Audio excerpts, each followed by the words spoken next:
Remue ménage. Remue ménage.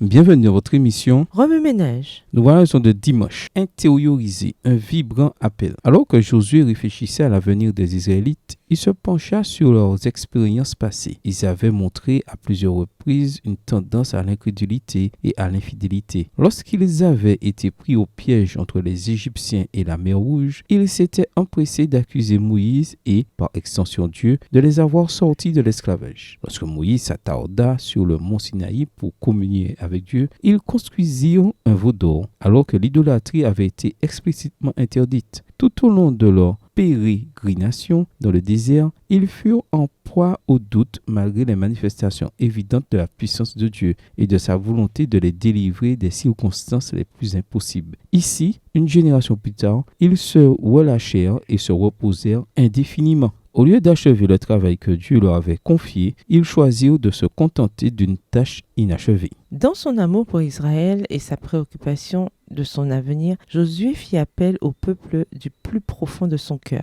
Il rappela aux Israélites comment Dieu avait conduit Abraham, Isaac et Jacob. Il répéta comment Dieu avait envoyé Moïse pour délivrer leurs ancêtres de l'Égypte. Il rappela aussi comment Dieu les avait conduits à travers le désert et les avait amenés sains et saufs en Canaan. Il souligna comment Dieu avait chassé leurs ennemis. Il reconnut la puissance et la fidélité de Dieu à chaque étape de leur voyage. S'appuyant sur la bonté de Dieu et sur la fiabilité de ses promesses, Josué les exhorta à se débarrasser de toutes leurs idoles, puis à s'engager pleinement et sans compromis à servir Dieu et Dieu seul. Dans le chapitre 24, Josué fit appel aux Israélites par 4 fois. Et par 4 fois, ils répondirent en promettant leur allégeance à Dieu. Connaissant leur passé de promesses non tenues, Josué n'accepta pas leurs 2 premières réponses. Il les pressa, comme pour tester la profondeur de leur résolution. Josué ne demanda pas d'engagement que lui et sa famille n'étaient pas prêts à prendre. Mais ma famille et moi, nous servirons le Seigneur. Josué 24, verset 15. La décision demandée par Josué concernait toutes les dimensions de l'existence humaine,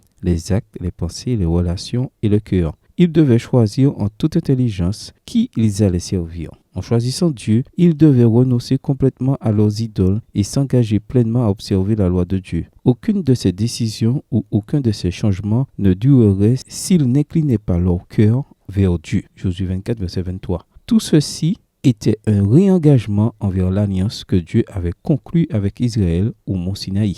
Aujourd'hui, Dieu a besoin de dirigeants comme Josué, de dirigeants qui appellent leurs semblables à prendre une décision, de dirigeants qui lancent un appel et demandent un véritable engagement. Josué était un chef aimant, il ne manipulait ni ne forçait les Israélites. Sachant que le meilleur chemin pour eux consistait à s'engager envers le Seigneur, il insista pour qu'ils considèrent ce que la prise d'un tel engagement signifiait, au lieu de leur permettre de faire une promesse frivole qu'ils abandonneraient trop facilement par la suite. Revenez à votre texte écrit et étudiez le passage. Encerclez les mots ou expressions ou idées répétées. Soulignez les mots ou expressions qui sont importants et qui signifient quelque chose pour vous. Reliez par une flèche les mots ou expressions aux autres mots ou expressions associés ou connexes. Quels éclairages particuliers vos notes semblent-elles indiquer dans l'ensemble ? Mémorisez votre verset préféré tiré de Josué 23 et 24. Écrivez-le plusieurs fois pour vous le rappeler plus facilement. Est-il déjà arrivé que des gens vous appellent à prendre une décision spirituelle ? De quelle façon avez-vous répondu à cet appel ? Comment éviter de faire des promesses que nous ne sommes pas pleinement déterminés à tenir ? Au revoir. Et à demain si Dieu veut. Remue ménage. Remue ménage.